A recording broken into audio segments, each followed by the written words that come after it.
I'm Besikis Twilia, and I'm the moderator of today's webinar. I'm very excited about our excellent lineup of speakers for this webinar and cannot wait to hear from them. But before we proceed with our panels, let me briefly introduce our community to those who may wonder what the name, the International Forum on Expert Finder Systems stands for. We are an emerging community of practice, of practitioners and scholars of expert and research information management systems. Different names have been used for this type of systems, such as expert finder systems, research information management systems, current research information systems, Vivo, and so on. And this variety of names is not surprising, as new technologies and, more importantly, new uses of research and expertise information emerge over time. So do new communities of practice, new technologies, new platforms, new software products with the names that emphasize new stakeholder groups or specific stakeholder groups, the management and uses of expertise and research information in specific contexts and workflows. And this may include, but not limited to, sharing, grouping, linking, aggregating, retrieving scholarship, evaluating the research productivity and impact of individuals, groups, institutions, identifying potential collaborators, mentors, experts, and technology, assessing the innovation potential of technology, supporting local economic development, and evaluating teaching and service of faculty. The idea of starting this community was conceived around 2018, or perhaps earlier, by the folks who managed one of the oldest expert finder systems in this country called Florida ExpertNet. Rebecca Augustiniak and Amy Finley were at the origins of this community, and they continue to be leaders and the driving force for the community. The community has grown fast since 2018. We had two successful conferences in 2019 and 2021.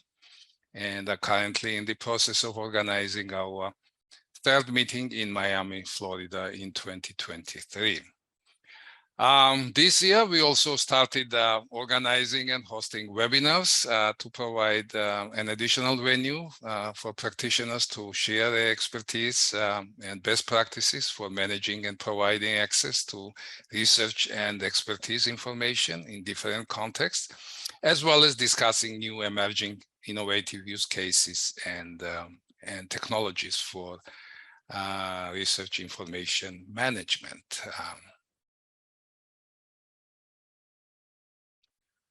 As our community grows, our governance structure also evolves. The community is guided by the following steering committee, currently chaired by Jan Franzen.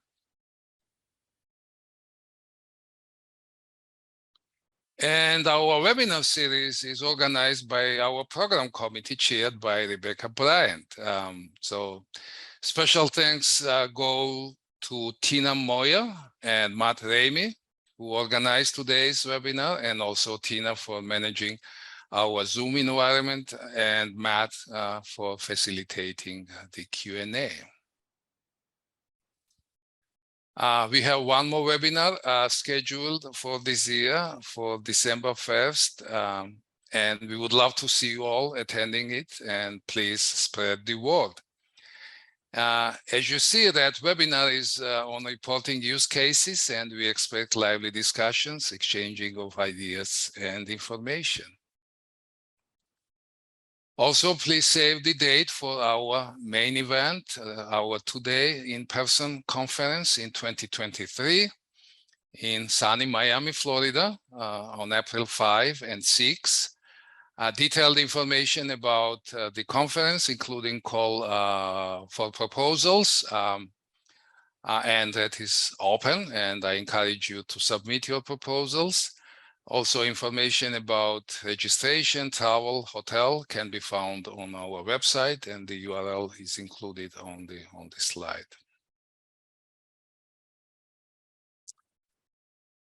If you have not done already, we encourage you to follow us on Twitter and also subscribe to our mailing list to stay connected and informed about new developments in our community.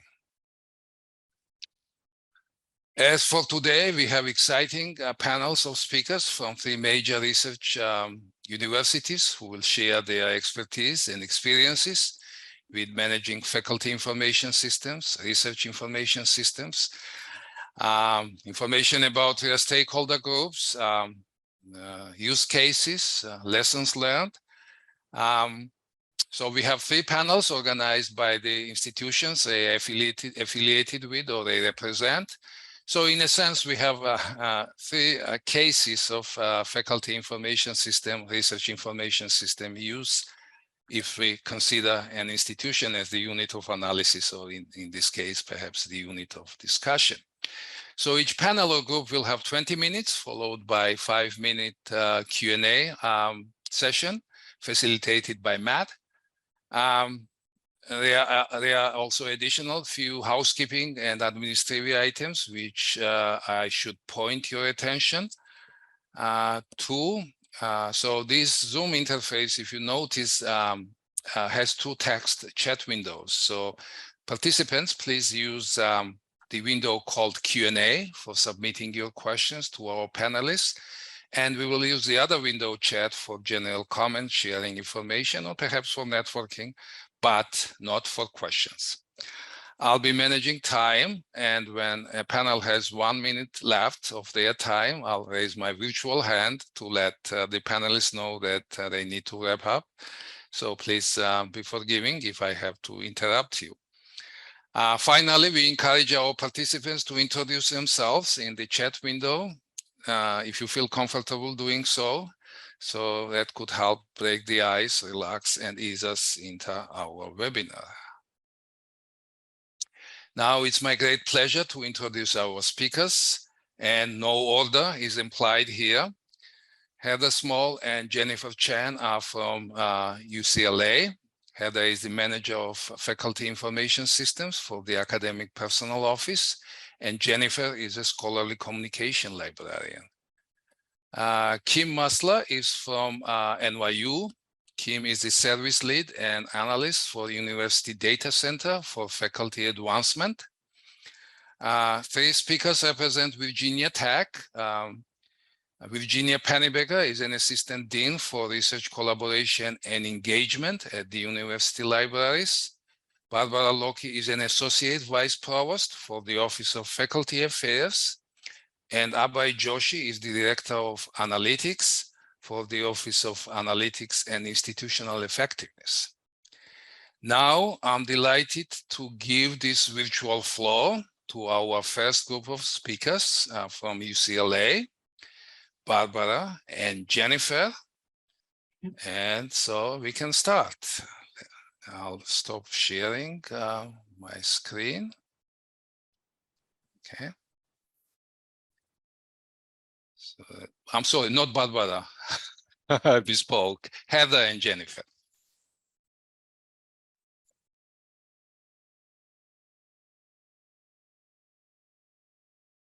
Okay. Thank you, Basiki. I'll go ahead and just share my screen.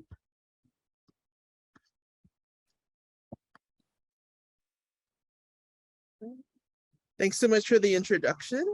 And we're very excited to be here. Hi again, I'm Jennifer Chan. I'm a scholarly communication librarian at UCLA. And I'm here with my campus colleague, Heather Small, who is our manager for our FIS. So our thanks to our organizers again for the invitation. And we're very excited to be able to talk to you a little bit about the FIS and RIMS experience that we have here at UCLA. So this is going to include a little bit of a glimpse at first into the UC system as well. UCLA and the University of California system, we are a 10 campus system with the addition also of the California Digital Library that I'll refer to from this point on as CDL. Our 9 campuses house both undergraduate and graduate programs. So the exception that we have is UC San Francisco, which houses only our health education programs. But UC San Francisco also administers our Harvard profiles for all campuses. So when it comes to FIS and respective infrastructure, there are 2 shared platforms that we use across the UC. Mentioned one already at UCSF. The other is the Symplectic Elements system that was adopted and supported by CDL. So with a little bit of background here, there was an important milestone for the University of California experience with FIS and RIMS, which was that in 2013, the Faculty Academic Senate of the University of California system adopted an open access policy. And that really drove for us to look further into ways that we might potentially be able to further automate that OA policy and integrate that with any of the FIS activity that was going on at the university. So one little note, UC San Francisco had already adopted its own OA policy prior to the system-wide policy, but all of my comments related to the OA policy from this point on will refer to the October 2013 date. So the adoption of the OA policy would ultimately prompt us to investigate software options for supporting this policy. And ultimately, the decision was made to go with Symplectic Elements, which is internally branded at the UC as the Publication Management System, or PMS. So the PMS did seek to increase the level of automation. You can see here with the ultimate goal of integrating to and facilitating deposit of scholarly articles to eScholarship, the institutional repository for the University of California system. So once that occurred, faculty attention shifted, surprise, surprise. So it shifted to looking at RIMS and the RIMS deployment environment at the University of California. Now you may have picked up in my just talking briefly about the OA policy and about FIS that there actually is not a central FIS system with the University of California. In fact, our 10 campuses independently operate and administer FIS for our respective locations. And in March of 2019, we produced a report to look at the RIMS situation on campus. So I was part of a team with the University of California Office of Scholarly Communication to take a look and conduct an initial survey of all 10 campuses and the RIMS activities on campus. In that survey, we found that despite the fact that there were 10 of us plus CDL, there were actually a minimum of 17 RIMS in operation in various capacities in the University of California system. So in a nutshell, here are the results that you can see here. I do have a list of resources at the end of this slide presentation, which includes the full report, if you're interested in taking a look at that. But the results of this particular survey found that, well, we needed more information. And so this question about RIMS implementation on our campuses was then driven further up to the University of California Office of the President, who ordered additional investigations. So I do have that report linked to you as well. So that's the environment that UCLA is operating in. A lot of independent and a few shared platforms that we have in operation that Heather mostly has to deal with. Thanks, Jennifer. So I'm going to talk about our faculty information system ecosystem at UCLA.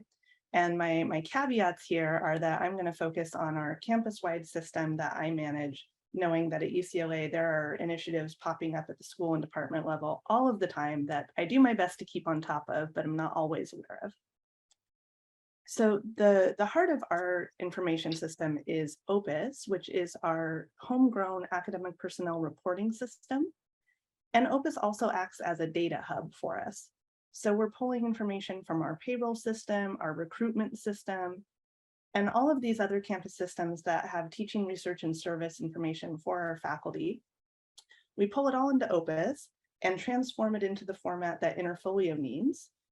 Interfolio is a company from whom we license 2 different modules, their review promotion and tenure module for online review workflow, and their faculty activity reporting module for faculty profiles and CVs.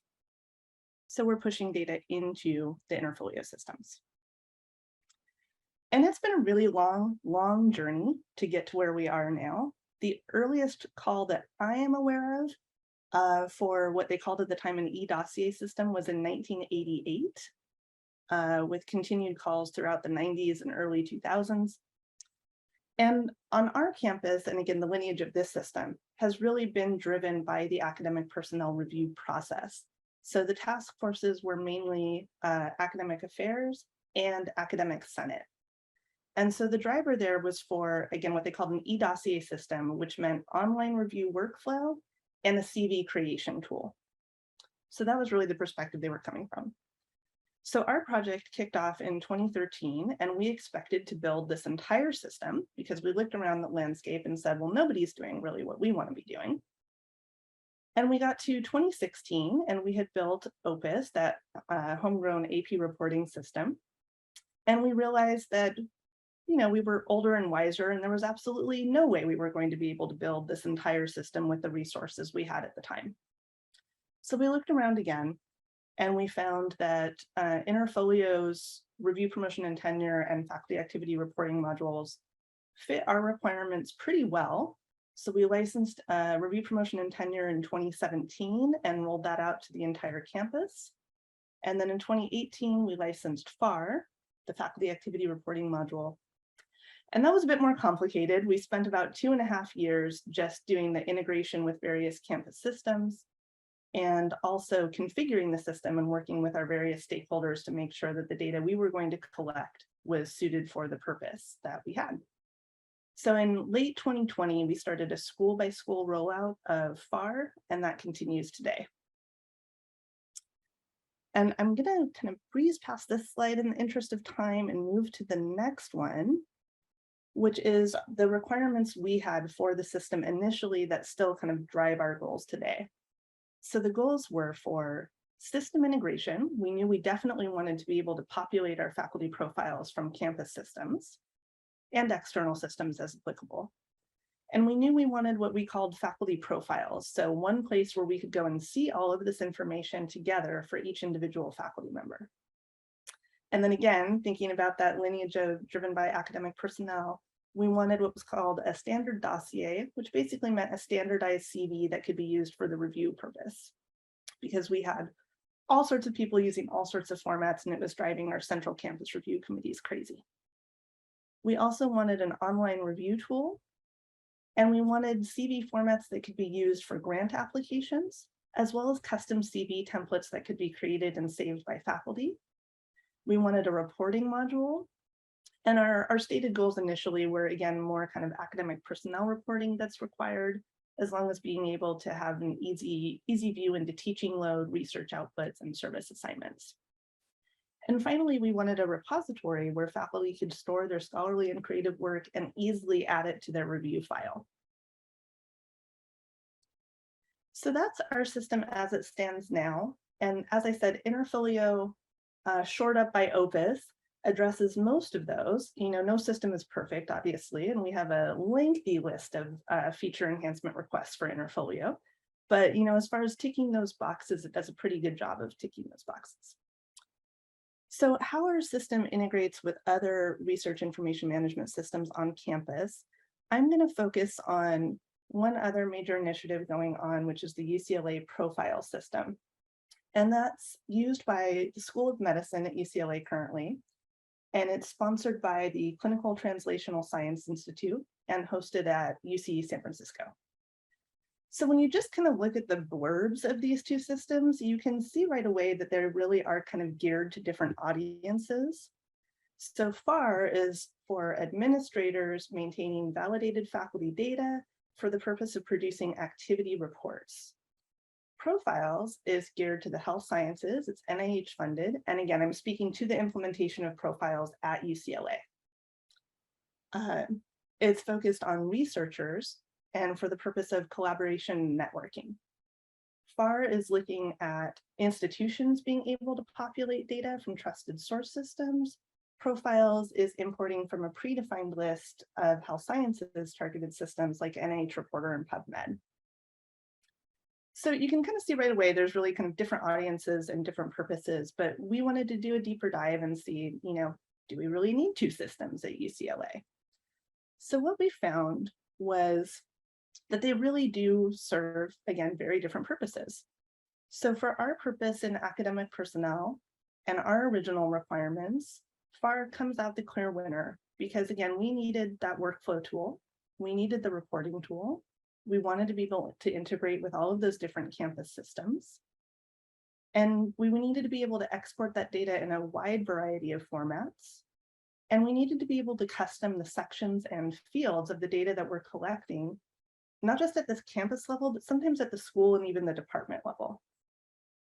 And while Profiles does have some capabilities here, there was, again, at the implementation at UCLA, there would be a fair amount of custom development required to even kind of get us close to what FAR was doing.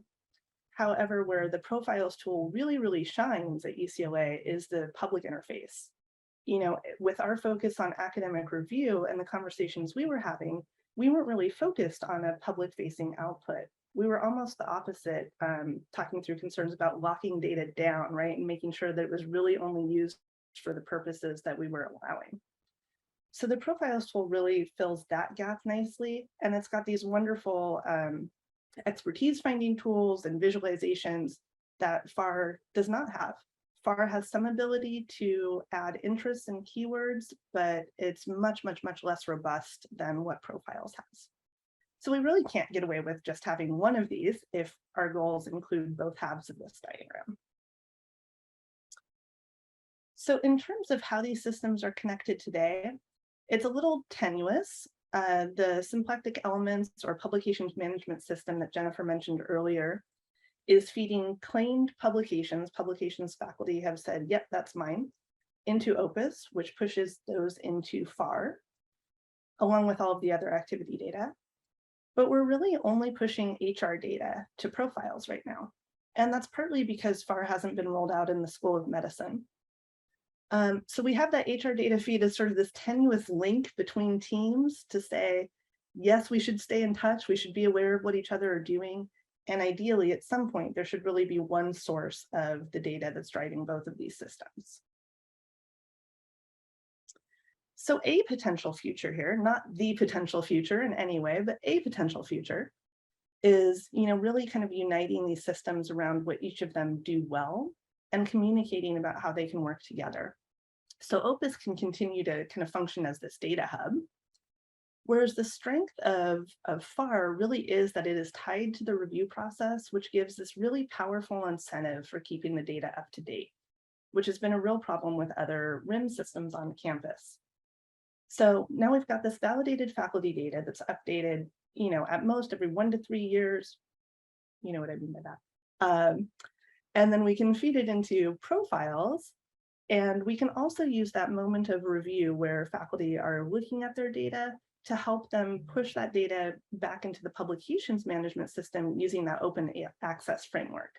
So if we're using the right touch points, the right incentives, and the right drivers, I think we can have a really good conversation, good communication about how these pieces all fit together well, instead of, I think, right now what often looks like sort of a fragmented landscape of overlapping systems. So in terms of challenges and lessons learned, we've had many, and I won't go in too much depth here, but just to say, again, the academic personnel office was really kind of the driving force behind our current FIS. But now that we've got this campus-wide source of validated faculty data, there's so many other partners that are interested in this data and collaborating with us. And so we're now having to sort of think about design and prioritization in terms of that perspective. So these are some of the challenges we've had, and we have by no means solved any of them, really. But they continue to be conversations that we have. And I think what's been most helpful is looking at them through that lens of having solid governance where we can have difficult conversations, transparency about the decisions we make and why, and collaboration with all of our stakeholders and interested parties.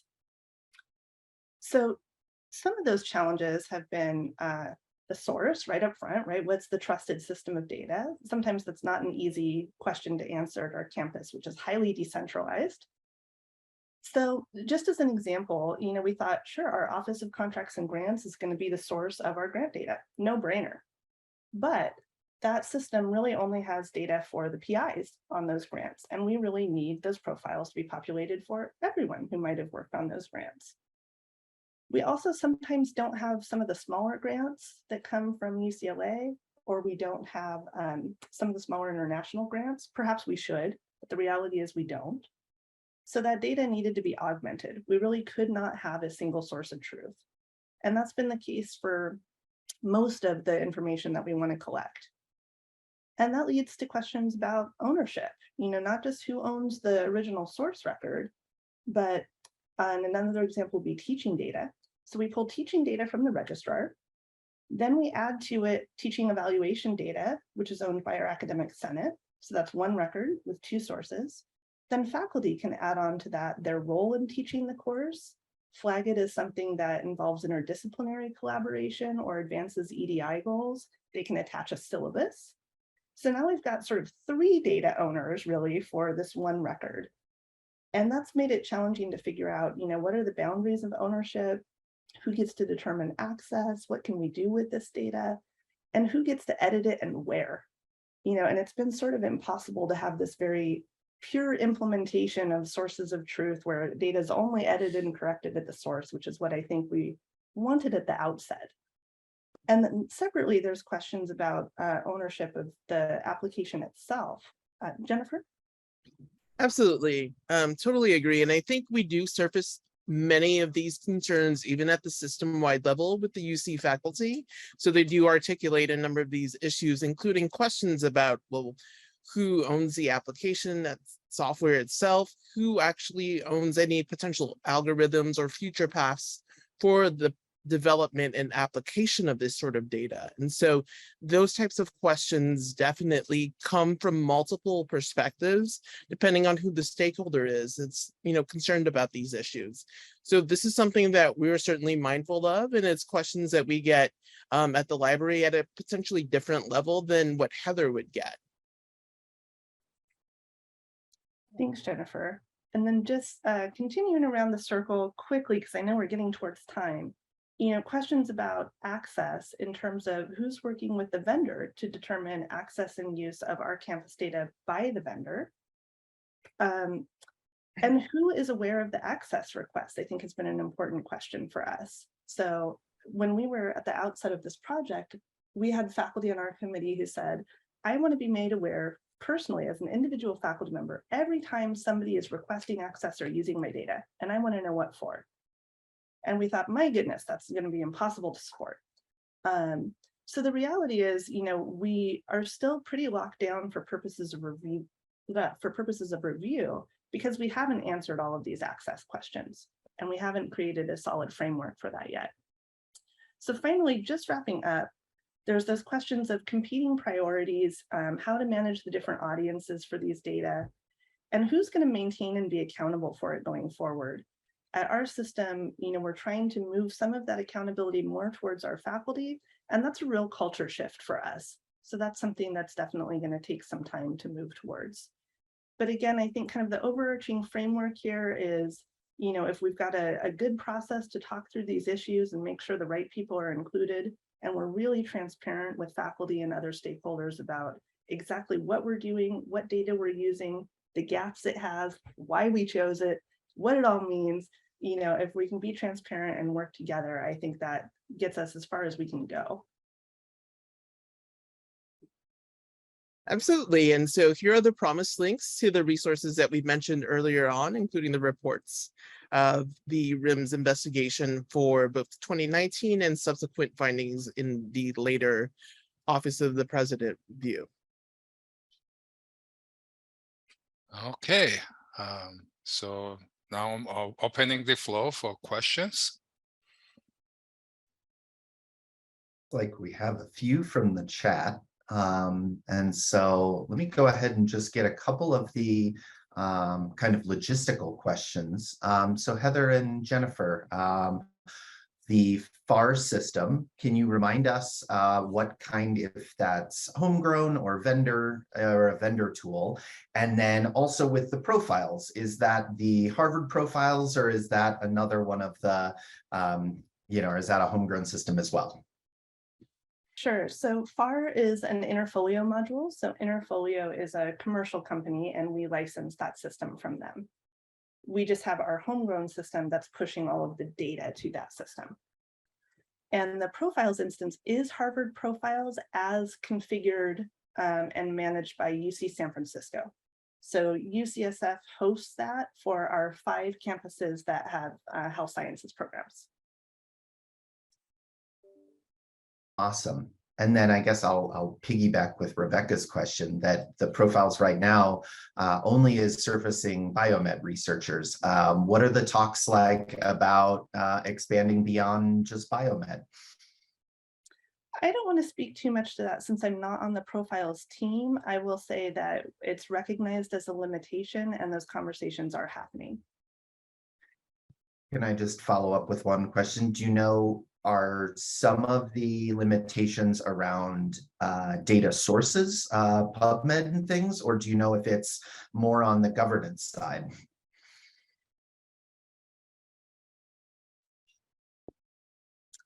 I want to say, and again, I'm speaking really out of my depth here, not having familiarity with this project, but our instance is funded by this NIH grant. So I'm not sure what would be needed to move to broaden that out. No, thanks, Heather. I know that, once we start looking at these large, system-wide projects, your points about governance and who owns the data and who's in charge, become increasingly difficult and require, careful negotiations. So, one question maybe to finish on, then it looks like, Don from CU Boulder is asking about sort of non-tenure track faculty, research scientists, grad students. Can you talk about the participation of those populations in the systems broadly? So I can start, Heather, if you want me to. Please. So, as we mentioned, the OA policy was a major driver for at least system-wide implementation of the PMS. But that particular policy didn't fully expand to all categories of participants outside of ladder faculty until 2015. And so we saw from that point, some expansion of classes then were added to that PMS system, which then further complicated Heather's life. True. And in terms of our FIS now, we have kind of faculty titles in there, is what we say. So or professorial titles, I should say. So we've got adjuncts in there, we've got tenure track faculty. We don't yet have researchers and project scientists and folks in there. And that is because we're also trying to do a pretty major data entry effort. So we're pulling data from these sources, but we're also doing some manual data entry on top of that. And that has made this a pretty slow rollout. And so we're just trying to do it for a small audience first, see how that works out, and then expand. Thank you, Heather. Thank you, Jennifer. Now it's my pleasure to invite Kim to start her presentation. Hi, everyone. Thank you, Tina, Basiki, and Matt for hosting and coordinating today. It's really a pleasure to be here and see familiar faces, meet new ones, albeit virtually. I'm going to start sharing my screen.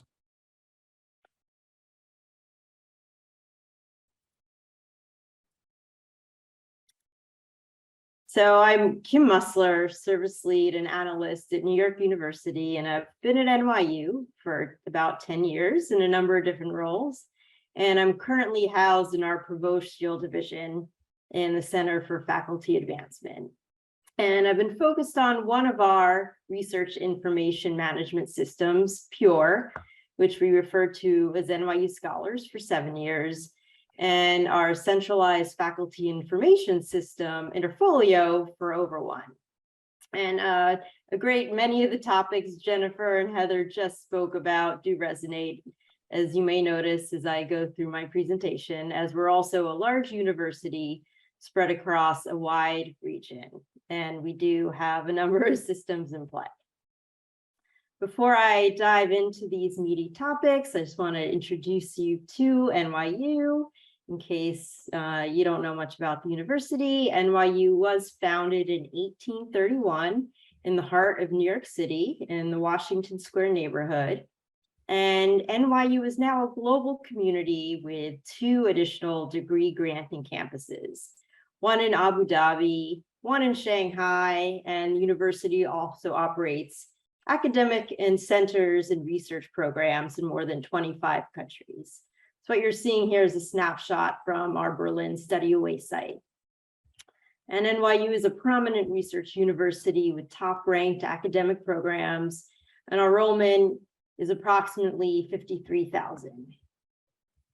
So a fun fact for our research-focused participants today, this is the ground floor of the New York Bopes Library, and NYU's libraries hold more than 5.9 million volumes, and the Bopes Library receives over 10,000 visits per day when school is in session. And let's get to the heart of today's topic, research information systems and faculty information systems. As mentioned, NYU does leverage PURE, which we have branded NYU Scholars. And for our nascent centralized faculty information system, NYU uses Interfolio. I'm emphasizing that both of these are Elsevier tools, a notable point which I'll come back to. Introducing NYU Scholars. At NYU, the campus owner is the Provost's office, and we use Scholars as a research repository and public portal to showcase validated and curated data. What you're seeing here is the landing page of the public portal. And in a recent academic year, the public site had approximately 460,000 page views. So yes, that's just shy of 500,000 views. So it does get a lot of traffic, and we're quite pleased about it. It's a great way to showcase our researchers' accomplishments. And additionally, PURE does offer APIs for data repurposing and integrations that clients leverage. What you're looking at now is a departmental profile for a social work faculty member. You could see publications on the bottom of the page that are pulling in from Scholars. So in addition to APIs, the university at large and individual units also have access to robust reporting functionality and data visualizations. I'm going to transition to our faculty information system. Interfolio is a comprehensive faculty lifecycle support service used for a range of purposes, from faculty recruitment to scholarship curation to the collection of teaching, service, and professional activity over the course of the lifetime of a faculty. So this tool is helping NYU streamline university's business process for this range of faculty professional activity. We do use all the Interfolio modules, which have been implemented in phases. And today, the focus really is Faculty 180, known as FAR, as just seen in UCLA's presentation. So currently, NYU is implementing and rolling out FAR across NYU. Echoing what Jennifer mentioned, the review process is really a powerful use of incentive for implementing Faculty 180, the point which we really are leveraging in our communications and change management process. So to talk about today's topic, intersections, inputs and integrations are a substantial component in NYU's Faculty 180 instance, and there are a number of data integrations. For today, I'm really honing in on the fact that we have integrated the pure NYU Scholars research data into Faculty 180. And this really has been a priority of mine for about a year. I'm going to just talk a little bit about the process. It has been a highly collaborative one. I did need to liaise with 3 teams in order to get the integration up and running. So I did need to also work with our internal IT team, Pure team experts, and the Faculty 180 team experts. Yes, this was a lot of work, but the benefit right off the bat, we knew it. Integrating the data would be an obvious win from the start. We would have the scholars curated data in Faculty 180, and there would be no need for the faculty to enter this data manually. Some additional process notes. As I mentioned, it was a lot of work. 11 files had to be created to capture the range of data in NYU Scholars. Yes, 11 total. And all the fields in the files had to be mapped and built out accordingly in Faculty 180 if they were not already existent. And just some tech details, the data is harvested using the pure read-only API, and the data is sent to and uploaded from the Interfolio SFTP server. So Matt, I want to hear a little drum roll here when I show this is the final product. What you're viewing here is the integrated scholars data in a Faculty 180 profile. Indeed, profile details have been de-identified. So you would see a more complete faculty view in a live instance, but you do get the overall sense of how pure data is incorporated and rendering in the Faculty 180 platform. So as I did use the word nascent earlier, in terms of lessons learned for today, I'm just sharing our high level, very high level early day takeaways, as we really are in the early stages of rolling out Faculty 180 across NYU. So as some of you here may well know, integrations really do sometimes require more than the allotted time. So the creation of the 11 files and all the data mapping and the build out and testing, it took more time than anticipated. We also learned that functionality was not exactly consistent across the platforms. And we did need to put in a request to Faculty 180 to enhance their UI to support rich text. And we're very grateful that this was implemented in due time. So however, in terms of the most important lesson learned, always have a crystal ball on hand to predict the future. Going back to a fact mentioned earlier, both of these tools are now hosted by Elsevier, but that was not always the case. So we got the late breaking news this past summer that Elsevier acquired Interfolio. So in terms of the effort NYU spent integrating the scholarship data, this integration will now be offered by Elsevier. So, but in all seriousness, the future is very bright. This acquisition is actually very good news because it means that there's high potential for project merging and additional functionality implementation in Faculty 180. And as of late, NYU is collaborating very closely with Elsevier about a bidirectional data connector that meets NYU requirements. So if this comes to fruition, the data connector has a number of very sought after benefits, including the syncing of the data between the two systems and alleviation of resource needs. This is really good news. This is a very potential large win for both NYU and Elsevier. So that's all to say, stay tuned. As we are in the early days, I hope to share an update about these collaborations in the next incarnation of our scholarship data platforms at a later date. Thank you all very much. Okay, so we are open for questions.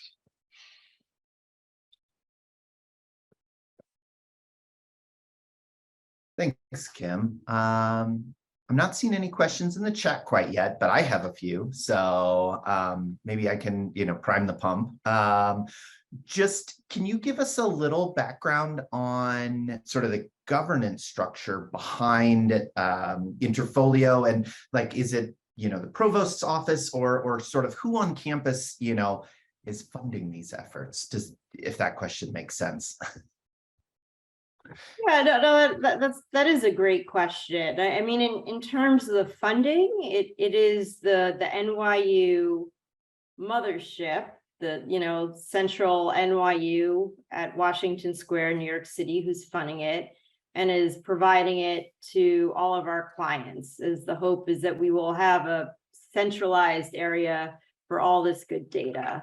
So similar to UCLA, there are satellite systems out there. And that's really the challenge when you're trying to pull together aggregate data across a large organization. So that's in brief. Yes. Awesome. No, thanks, Kim. I think looking at how these systems have evolved over time from, small scale projects that, end up bubbling to the campus level versus projects that are being driven from central IT or the provost's office. It's really interesting to see how these different systems all sort of evolve, whether organically or top down. So great to get a little more insight into NYU's instance. It looks like Shauna from Orchid is asking about persistent identifiers and wondering, I'm guessing about orchids, but also what other persistent identifiers, or can you talk a little bit about what you're using in terms of persistent identifiers? Yeah, sure. So in the Pure tool, there is interoperability with Orchid, and there is also interoperability with Orchid in Interfolio. That the functionality is different when you look at the types of data that would potentially come into your system. In terms of IDs, I mean, Scopus is a large component in Pure if you're subscribing to their curated data. So you have Scopus IDs and a lot of the Scopus functionality right in the publications.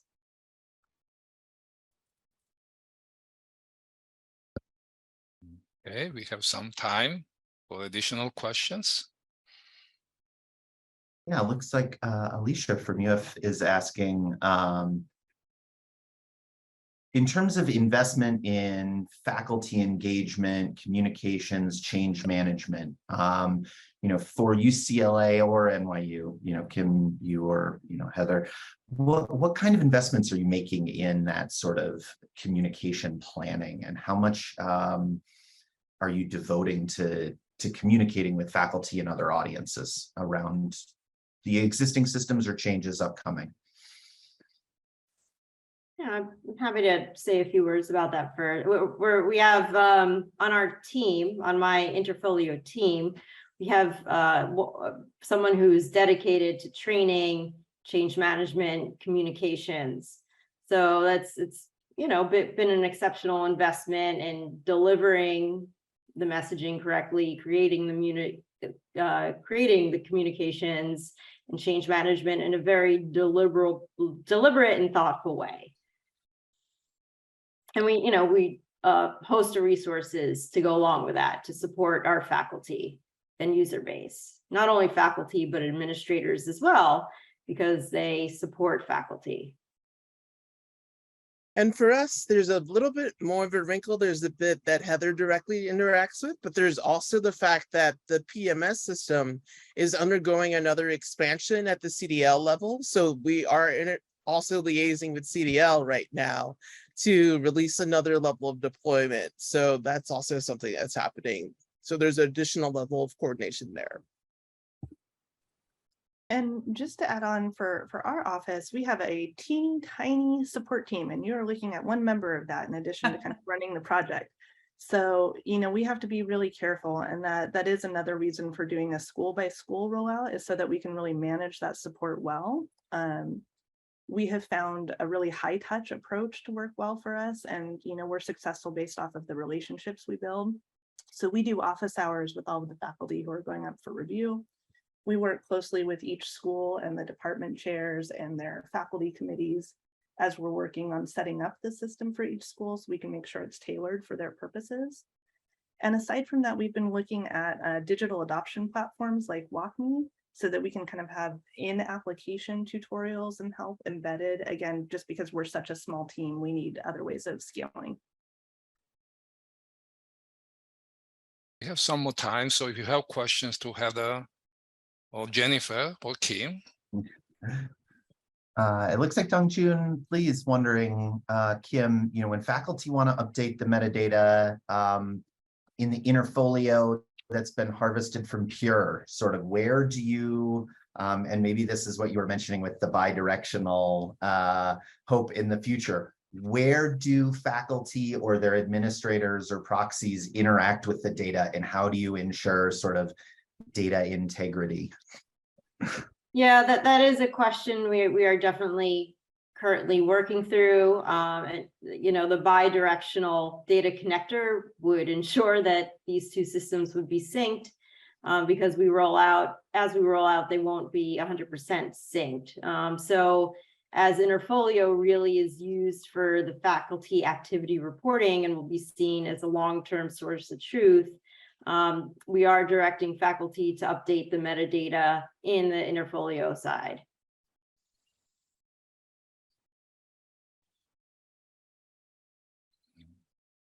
May I ask? Bai has a question. Please go ahead. Yeah. This question is for both NYU and UCLA. How has the faculty received inputting the information into the system? Manual entries. What are the challenges are you facing or have you faced? So I'll start off with the implementation of the PMS, which came relatively soon, I think, after the deployment of the OA policy. There was no stick, it was all carrot, essentially. And so that certainly has some degree of effect into whether or not faculty were faithfully putting in this information that they had said they wanted to. But certainly I know that in conversations with Heather and her comment earlier about the fact that now it relates directly to promotion and tenure with review for annual reviews, there I think is, at least at the local level, not at the PMS level, but at the local level, we're seeing different levels of results. Thank you. Kim, any thoughts? Sure. I do have to say, if you have you have activity reporting tied into the use of the tool, it really is the carrot, and there's less resistance. When we rolled out Scholars Pure, it wasn't used for that purpose. So it means that the data is there's not as much interaction on the faculty end. We mostly rely on the automated imports from Scopus at this point. We did go through an exercise at a small team that manually entered the data before rolling it out to faculty.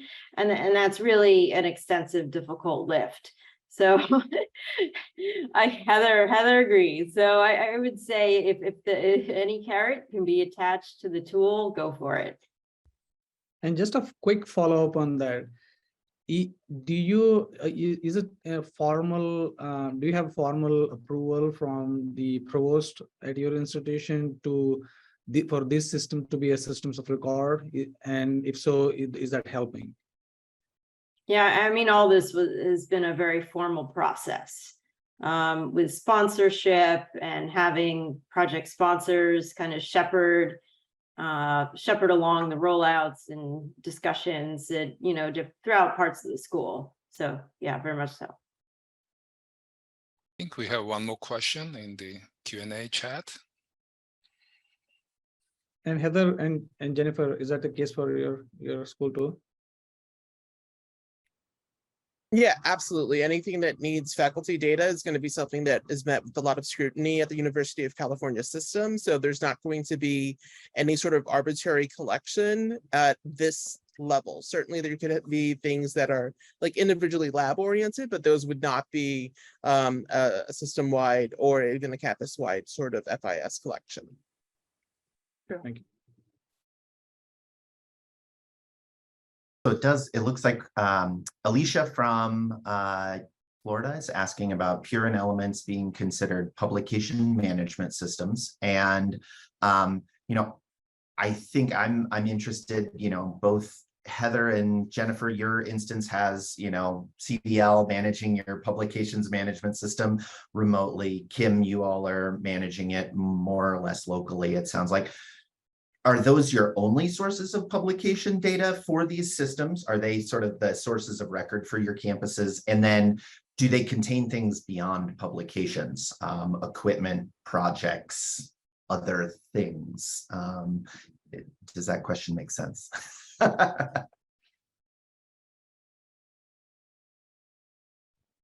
So yeah, Kim, I'm not sure if maybe I'll direct that to Kim first. Is Pure your publication management system? And if so, does it have anything beyond just publications in your Pure system? It was not rolled out to the entire university. So if you look at our Pure live instance and you see the number of profiled faculty, you'll see it's not as high in numbers as to say another institution, of that size. So that, other systems do exist as well. So not the only one, but yeah, it's definitely considered a publication management system. Yes. Thanks, Kim. And for our campus, we have the publications management system. It's, Jennifer, feel free to contradict me here, but I think it's not widely adopted. So we do have that. We're also kind of testing out a publications harvester tool that Interfolio has released recently. And the way we decided to kind of work that relationship is we didn't want to punish any faculty who were using the publications management system and really preferred that interface. So that's why we pull those claimed publications into FAR. But we wanted to direct faculty to one system for the purpose of review. And we have said FAR is that system. So you must make sure that everything is here. If you want to source it, through the PMS, that's great, but we're going to focus on FAR. And then we've talked about in the future someday, using some of Interfolio's APIs that are in progress, potentially sending information back from FAR to the publications management system to assist with that open access deposit as well, but future. Okay. You have time for one more question. Well, and it looks like Don's question, Don from CU Boulder is asking about the PMS systems and the relationship to the FAR, which I think, Heather, you were just very well describing that they are sort of complementary systems at times. Do you worry? So, in the previous system I worked on, faculty would oftentimes be supplying, their own bibliographic information, especially around sort of non-DOI things, conference presentations, posters, etc. In our Office of Faculty Affairs, there wasn't much of a effort to double check any of that metadata. Can you, are you all at NYU and UCLA taking a similar approach with faculty supplied bibliographic metadata? Can you talk about how much you're trying to double check or do any sort of data validation on those things? Maybe I'll ask Kim first. Yeah, so because we do have such a range of faculty working across many fields, for our faculty working in the creative fields and some social science and humanities faculty and researchers, they may have non-traditional scholarly accomplishments. So in that way, you may not see DOIs or all the typical metadata. So we encourage faculty to represent that type of scholarship in the way they're most comfortable with. We'd rather have adoption of the tool than cause friction or potential friction. I'm just saying that's what's worked for us. We want to make the tool as complementary to our faculty's accomplishments. So, and that has to be recognized that not everything may be very traditional in the metadata. Yeah, and I think the way that our PMS system is implemented, it's a claiming system. So certainly if you've got a DOI system or a DOI object, obviously that's going to be something that's going to enable that process. But when you don't have that piece, when it's something that's from either interdisciplinary or something emerging, then definitely we want to enable folks to actually be able to populate those objects manually. Okay, I think we need to wrap up so that we have enough time for our third panel. Thank you, Kim. Thanks, everybody, for very informative discussion and conversation. Now it's my pleasure to invite Virginia, Barbara, and Abai to start their presentation. Hi, thank you. I'll go ahead and start my slideshow here. And thank you for having us join you today from Virginia Tech. And I'm Barbara Locke. I'm a Associate Vice Provost for Faculty Affairs. And my colleague co-presenting here with me today is Abai Joshi, who is with our Analytics and Institutional Effectiveness Group. And Virginia Hennebecker sends her regrets today. She is not feeling well, but she is certainly a great partner in this effort. So we'll tell you a little bit about our implementation of our faculty activity system and its integration with other systems across campus, and some of our successes and lessons learned. So we'll start with a little bit of information about Virginia Tech. We're sitting in the southwest corner of Virginia in the Blue Ridge Mountains, and we have about 30,000 students, about 1,500 tenure-track faculty. And so given that, we have a need to collect and share information about our faculty activities like others have described here today, for a number of reasons. And so these reasons presented here are sort of central to our efforts and the team that works on the implementation of these systems. So we need a common and comprehensive source for our faculty activity data to be shared across various constituents.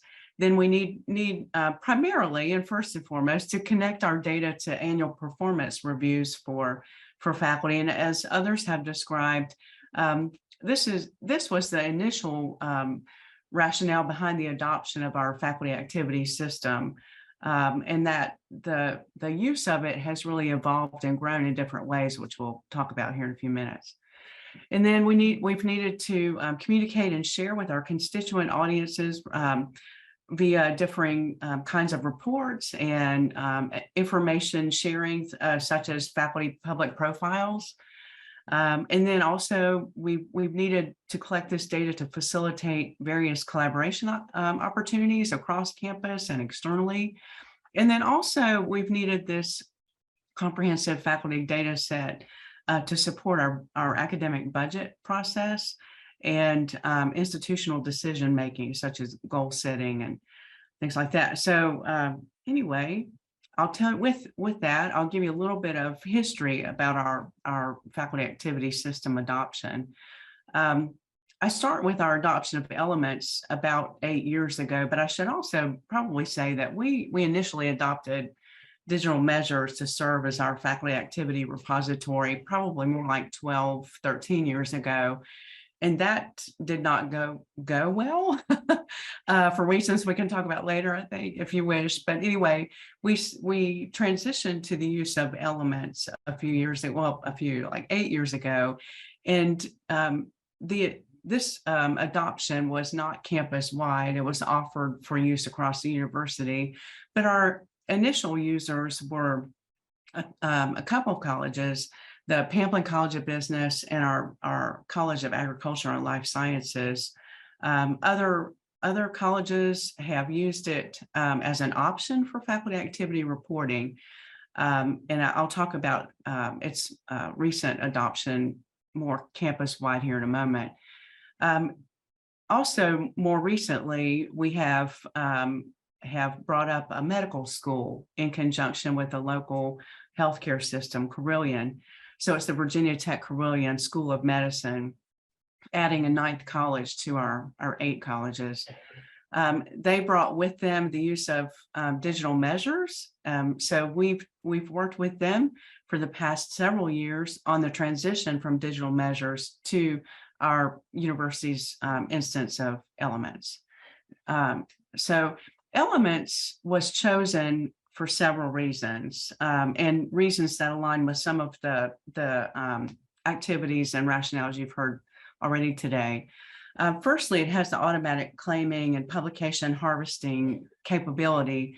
So when faculty log in and they have the opportunity to claim publications that the system finds for them, and thus saving some data entry time and effort.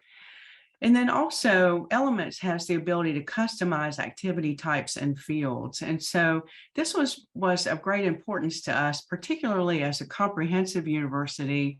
As others have mentioned, we have an engineering focus and a great science focus, but we have also performing arts. We have the School of Visual Arts and Design and Architecture, and I'm a faculty member in the School of Education, so I sit in the College of Liberal Arts and Human Sciences.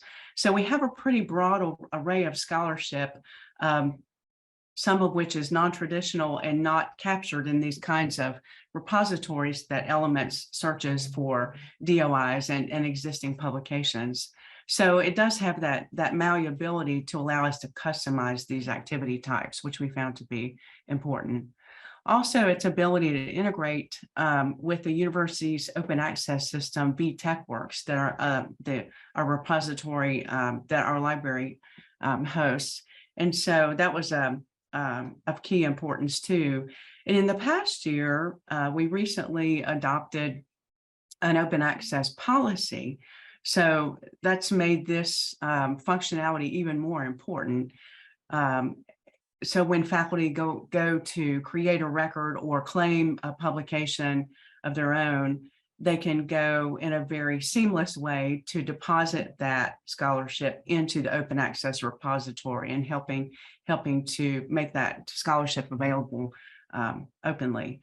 And then also its ability to integrate with other university data systems, like others have talked about as well, our grants system through our Office of Sponsored Research, our HR systems, some of our other systems that bring in student information to help, again, ease the burden of faculty data entry and help populate the records where it's possible with existing data. Parallel to our bringing up of Elements recently, the university has had the development of the University Data Commons, which is described as a data lake. So the sources where different streams of data come together that we can leverage for different reporting functionalities and needs. And so we really wanted to leverage access to this data system and for faculty activity purposes. So we created a faculty activity app, which I'll talk about more in a minute.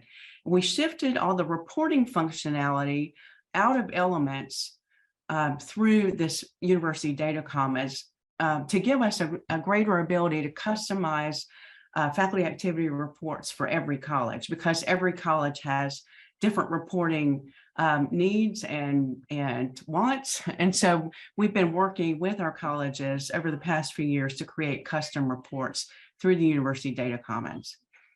Also, the integration with the Discovery module, which is the digital sciences faculty public profile system, which our local instance is called Virginia Tech Experts. And so information is pulled from Elements and to create these public profiles for our faculty contained in this Virginia Tech Experts repository that's a searchable open database. So our core institutional approach, I'll tell you a little bit about who's involved here. So we have the Office of Faculty Affairs, where I'm sitting here today, and our academic resource management team over in the provost office too, who has an interest in faculty activity data for the different senior management purposes I mentioned earlier, our university libraries. And then also a base shop is also housed in the academic resource management area as well, the analytics and institutional effectiveness. So these are all our partners, in addition to the university administrative units, our college deans and their staff, and then with great input from faculty, staff, and students on the systems and their integrations. And I want to give credit to Abe for creating this graphic that represents all of our data systems that are coming together here to form our faculty activity information management ecosystem. So you see Elements is sort of central as the repository, and then I mentioned the University Data Commons as our other sort of central place where data streams around the university come together. And you can look down the left side here, you see some of the different sources of data that come into Elements, where data is pulled in. So we have the publication harvesting from Elements, as well as bringing in grants and all the compliance training around research and scholarly integrity. We bring those activities in from the Office of Research. I'll talk about proposal data here in a minute. Enterprise systems, such as who all the users are, and as well as our teaching activities, come from Banner. And then the opportunity for manual entry. So faculty can, like Kim was talking about, and others, faculty have the opportunity to add manual entries of data, particularly scholarship and professional activities and teaching and outreach as well, that aren't included in any of these other systems. Now, let me jump up here to the University Data Commons. So as I mentioned, this is our data lake where different data streams come together, and this is where we have our reporting functionality. Our student perceptions of teaching scores come in here. So this is a source. This is a piece of data that's commonly included in our faculty activity reports. So we pull it here. We're not permitted for data privacy reasons to pull it into Elements to sit there, right? So we pull it as a data feed into reports outside of Elements. We also have pilot tested the import of data from the university's proprietary proposal development system called Summit. Our Office of Research wants to keep this data outside of Elements as well. And so we've, in the past year, pilot tested the import of proposal data into reports that are generated in the data commons that pull together all these other sources of data to create the faculty activity report. Okay, and again, these are customized by college. So this is one of the reasons we went to this external system, is to allow for that greater amount of customization and the pulling of data from streams that already exist that cannot or we're not permitted to have in Elements or exist somewhere else that could easily be pulled in. Now, let me talk a little, here's a little more data input here. Our Office of Policy and Governance is sending us information about faculty service on councils, commissions, and university level committees. So that's, again, imported, reducing data entry for faculty. And then our Technology Enhanced Learning and Online Strategies group serves as the central registration system for faculty professional development around all sorts of topics. So we integrate with their registration system to pull faculty activities and participation in those systems there. Sorry. All right, so now let me talk a bit about output. So Elements allows us to push information out to the Virginia Tech Experts public profile system. It pulls the data from Elements to create these public facing profiles for faculty. And again, this is a digital science product that's integrated with Elements. And then also the VTech Works repository, that's our open access faculty scholarship repository. So again, that's integrated with Elements, allowing faculty to push their scholarship into that repository and share it openly. And then also we're integrated with our Virginia Tech data repository through the use of Figshare.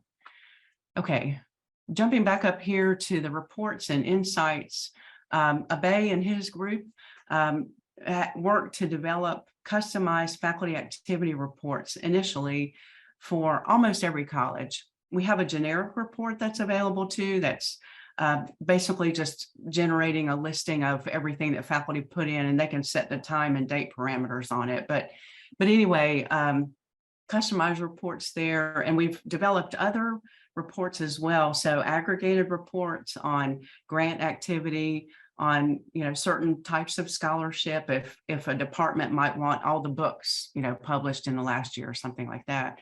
And also we've recreated the university's promotion and tenure dossier template, and that's been leveraged in the past year for that purpose. Okay, so here are a couple of snapshots, just the images of the interfaces that I just talked about, a couple of the systems. The University Data Commons has the faculty activity app, again, that Abay and his team developed to use for faculty to use to generate their annual activity reports. And then administrators with correlating access, depending on their role, can generate aggregate reports of faculty activity here too. And then here's the interface for our Virginia Tech experts faculty profile system. That's the discovery module, again, pulling from Elements. And you've got the links to both of these systems are available here as well. Okay, and then the VTech Works open access repository, here's the link to that as well.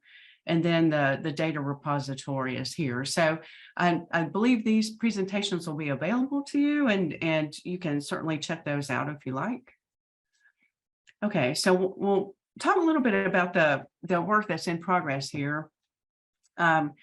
We currently are working with the colleges to explore where the gaps are in terms of the scholarship types that aren't represented in Elements, where we need to add. We think we're pretty close, but we've just had some college reconfiguration here too.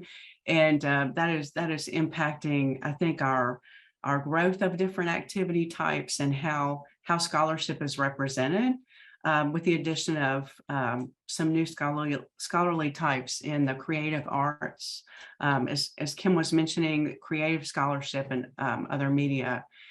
We have some faculty CV data entry going on that are so efforts to bring up colleges that are sort of later in the game in adoption. By now we have 8 of the 9 colleges using Elements, and 1 on the way. So for those that are just recently coming on board, we've partnered with the university library staff and some student teams to help take faculty CV data and enter manually what's not brought in through the harvesting system. So to help get those faculty users up and running more easily. I just mentioned our pilot test of the grant proposal data that's coming in from a proprietary system. So hopefully we'll deploy that university-wide in the coming year. To be honest, we haven't had a great deal of luck with the student data that are around graduate advising and graduate committees, because of how the data, the currency of the data and the completeness of it doesn't really align well with what faculty need in terms of their reporting frequency and when they need it. So we haven't had a lot of success with that. We are working with the research office on importing consultants for faculty, because that exists in a system in the university as well. And we're also currently working on bringing up our ORCID Write functionality to be able to push faculty scholarship data to ORCID, as well as pull it from ORCID. All right, so now we'll get in a little bit into our lessons learned. So with institutional lessons learned, we have had some challenges with intermittent institutional commitment. And what I mean by that is changes in leadership at different levels around the university, both at the university level and at the college level, has caused some variance in terms of where we are with adoption and commitment for adoption across the different colleges. So that has been a bit of a challenge. Data access and integration, and some of our university collaborators have more conservative approaches to data sharing, and I'm referring specifically in this instance to our Office of Sponsored Research, which we've worked with very closely to import grant data into Elements. And then we've worked with, again, in the past year to try to pull in proposal data when we can through the proprietary system. There are some security and privacy issues around that, as you can imagine, with some constraints around agreements with sponsors, to keep projects, private, not public, and then also some concerns around sensitive research topics and initiatives. And so we might, we've worked with our Office of Sponsored Projects to convey enough data about faculty activities with regard to grants so that it creates records, but doesn't communicate all the information about a project. So trying to work with them to negotiate that sort of balance between what data is permissible to share and what needs to be held back. And then the ongoing benefits needs to be more comprehensively communicated. We feel like we've been working with our early adopters around campus and our other colleges that came up in the past couple of years. But I think it's really important that we continue, thank you, Basiki, that we continue to communicate the benefits of using these systems, and then as well as the updates to the system that continue to add different benefits. And then systems lessons, current systems are not designed for all types of scholarships. So then we've really had to work to accommodate creative forms of scholarship in particular, and that's still an ongoing project. Manual entry is still required. And then transitioning between the systems, like our shift from digital measures to Elements for the medical school is quite time consuming and requires quite a bit of effort and collaboration. User interface issues continue to be a challenge in some cases. And then the profile system, again, we just recently brought that up, but our next effort will be to enhance communication about that system and all the benefits that it brings as well.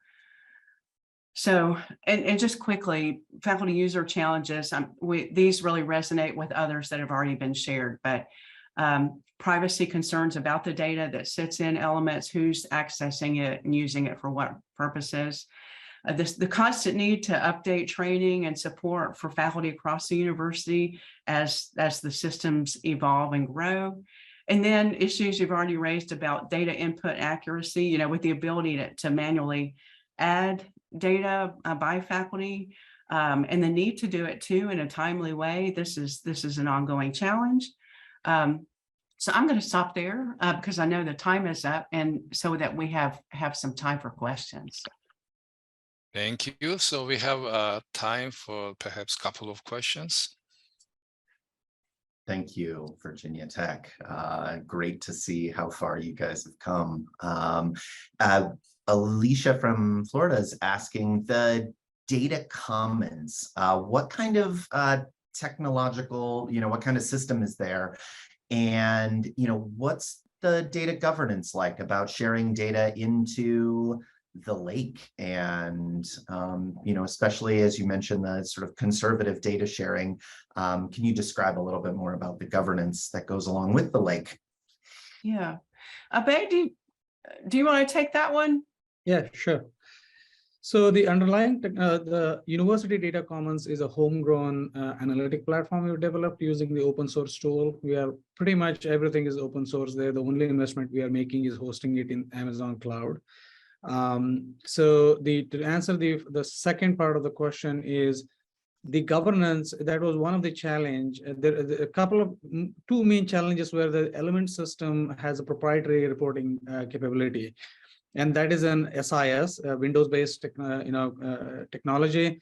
SSRI reporting is that it's very difficult to maintain that and need a lot of resources. So we decided for that is one of the technical challenge we had. The other more process challenge we had is concerns about the data privacy of pushing the data into the elements. So we wanted to really solve these two problems. So that's why we moved away from the reporting capability inside the element, using the elements reporting feature to a University Data Commons, where we could integrate the data coming from multiple sources much easier way, and then actually share that information with the end users. So we can we can maintain our own data in our own system so that it doesn't actually get mixed up with the element system, which is a proprietary. So the advantage of this one is tomorrow, if I move from elements to something else, I won't lose any of that architectural setup we have. So the way we see it, elements as a database system. So if we move from elements to something else, we just do the plug and play so that we can source data from other systems. Okay, perhaps we can entertain one more question and then. Absolutely. One question the anonymous attendee here is wondering about aligning faculty data with the requirements from the new White House Office of Science and Technology policy memo around open access and integration with your repository. And can you speak to where you're headed in that direction? Absolutely. We are currently testing the ORCID Write functionality that's become available with the latest version of Elements. And so we were really excited about that. That was really just coincidental that we were doing that when this federal directive came along. So that's going to be really helpful, I think, in encouraging the faculty use of ORCID as well, and then helping. I think we'll have to do some communication around helping faculty understand what all this means, like how these systems work together. We're not only using using ORCID as a way to bring information, faculty scholarship data in, but also as a means to get faculty scholarship data out and then to ORCID, right? And particularly kinds of scholarship that don't have DOIs, like Kim said, and that can be represented in ORCID if we tie the systems together in a way that's possible. So I'm really excited about that ORCID Write functionality as a way to help meet that federal requirement. Okay. I have one more question.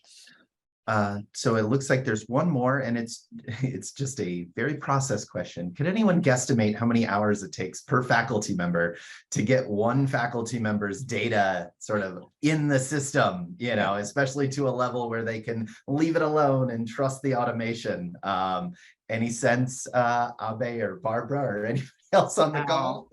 It all depends. It depends on the length. I think I'm giving a consulting, answer, consultant answer. But we try to automate that. The one main challenge is because we don't have standardization of the CV formats. It comes in all shapes and forms, Word document, PDF, text file, all those kind of a thing. And there is no real standard pattern across the board. So typically, we have seen it takes around 2 to 3 hours for a student to enter information, assuming that the faculty has claimed some of the articles coming from the harvest system, and the remaining one, you just enter. First time entry is a big barrier. I think once you enter this, the first time and make entry, the subsequent updates are much easier. I would like to speak to that if that's okay, since we've been supplementing the automated feeds with manual entry for things that aren't necessarily in any systems, as others have said, like professional activities, presentations, things like that. And, we started by trying to figure out boundaries, but we said, at first, hey, we'll enter the full publication history because we want people to be able to produce a complete bibliography. And we timed it per school. And I will say the highest we had was about 60 hours for somebody who had been at the institution for a long time and was in our School of Theater, Film, and Television. So again, if you've got a performing arts school where there's really not much that's going to be able to be harvested from any system, it takes a lot longer versus I think public health, our average was about 3 hours because we were able to utilize that. That's a good point, Heather. And I think, sorry, go ahead. Let me finish. Oh, I was just going to say that I think there is no end to the manual entry, at least for our purposes, because you do have to keep some of these data that aren't in systems up to date. Okay. Agreed. I think we need to wrap up. Thank you. Thank you, Barbara. Thank you, Abe. Thank you, all the panelists and participants. And we hope to see you back in December for our next webinar. Thank you. Thank you.